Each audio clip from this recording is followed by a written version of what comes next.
Now we have created all the measures. Now if we can view the the fact transaction table, it will reflect the small calculator button is measures, and this is the final output. These are the fields we have added, all the measures, the total revenue. And now let's go to the relationship tab. We want to hide few items which we don't want to view in report. When we create a visualization, all the fields are reflecting here. We don't want to view all the fields. That's the reason we will hide the extra fields which we don't want to be visible. For that, we will select cost of goods sold, date, discount, product ID, unit sold.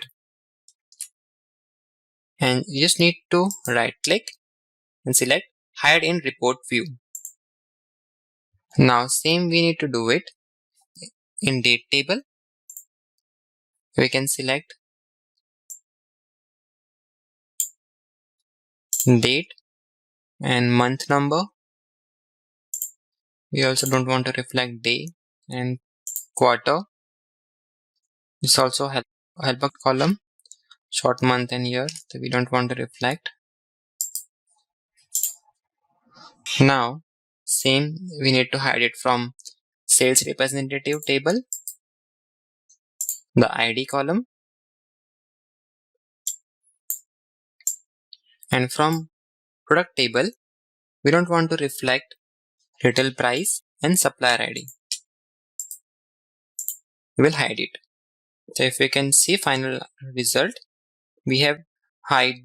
If the icon will be visible like that, this will be not visible here in report view.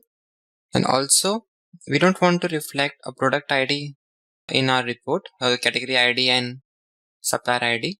So there is one more options. We just need to go to the home tab, edit query, just select a product table, and you don't want to reflect category ID, just select it and click on remove, and just click on also supplier ID also I don't want, remove. Just click on close and apply. Now if you can see, the columns are not visible in product table, they are deleted. Now let's start to creating our first report.